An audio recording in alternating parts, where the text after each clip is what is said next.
ഹരിയാനയിൽ ലോക്സഭാ തെരഞ്ഞെടുപ്പിന് പിന്നാലെ നിയമസഭാ തെരഞ്ഞെടുപ്പിലും സഖ്യം തകർന്ന് ബി.ജെ.പി. നിയമസഭാ തെരഞ്ഞെടുപ്പിൽ ബി.ജെ.പി. ഒറ്റയ്ക്ക് മത്സരിക്കുമെന്നും കേവല ഭൂരിപക്ഷം നേടുമെന്നും കേന്ദ്ര ആഭ്യന്തരമന്ത്രി അമിത്ഷാ.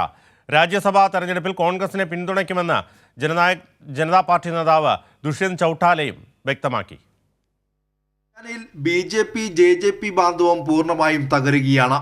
കഴിഞ്ഞ ലോക്സഭാ തെരഞ്ഞെടുപ്പിൽ സീറ്റ് വിഭജനത്തെ ചൊല്ലി പിരിഞ്ഞ സഖ്യം നിയമസഭാ തെരഞ്ഞെടുപ്പിലും ഒപ്പമില്ലെന്ന് വ്യക്തമാക്കി കഴിഞ്ഞു.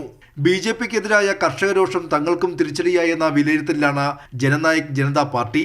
വരാൻ പോകുന്ന രാജ്യസഭാ തെരഞ്ഞെടുപ്പിൽ കോൺഗ്രസിനെ പിന്തുണയ്ക്കുമെന്ന് ജെ.ജെ.പി. നേതാവ് ദുഷ്യന്ത് ചൗട്ടാല പ്രഖ്യാപിക്കുകയും ചെയ്തു. നിയമസഭാ തെരഞ്ഞെടുപ്പിൽ സ്വീകരിക്കേണ്ട നിലപാട് ജൂലൈ 4 ചേരുന്ന പാർട്ടി യോഗത്തിന് ശേഷം അറിയിക്കുമെന്നും ചൗട്ടാല വ്യക്തമാക്കി. പിന്നാലെയാണ് സഖ്യ സാധ്യതകൾ പൂർണ്ണമായും അടഞ്ഞ ബി.ജെ.പി.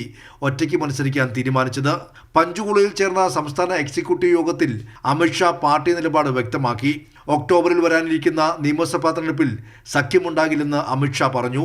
ബി.ജെ.പി. സംസ്ഥാനത്ത് ഒറ്റയ്ക്ക് ഭൂരിപക്ഷം നേടുമെന്നും അദ്ദേഹം അവകാശപ്പെട്ടു. അതേസമയം നിയമസഭയിൽ 10 സീറ്റുള്ള ജെ.ജെ.പി. പിന്തുണ പിൻവലിച്ചതോടെ സ്വതന്ത്രന്മാരുടെ സഹായത്തോടെയാണ് ഹരിയാനയിൽ ബി.ജെ.പി. ഭരണം നിലനിർത്തുന്നത്. 2019 മുഴുവൻ സീറ്റിലും വിജയിച്ച ബി.ജെ.പിക്ക് ഇത്തവണ ലോക്സഭാ തെരഞ്ഞെടുപ്പിൽ പകുതി സീറ്റ് മാത്രമാണ് ലഭിച്ചത്. മനോഹർ ലാൽ ഖട്ടറിനെ മാറ്റി നയാബ് സിംഗ് സൈനിയെ കൊണ്ടുവന്നെങ്കിലും ഫലമുണ്ടായില്ല. നിയമസഭാ തെരഞ്ഞെടുപ്പിലും കർഷക പ്രതിഷേധം പ്രതിഫലിക്കുമോ എന്ന ആശങ്കയിലാണ് ബി.ജെ.പി. ഇതിനിടെയാണ് ഹരിയാനയിലെ NDA സഖ്യവും പൂർണ്ണമായും തകർന്നത്. കൈരളി ന്യൂസ്, ദില്ലി.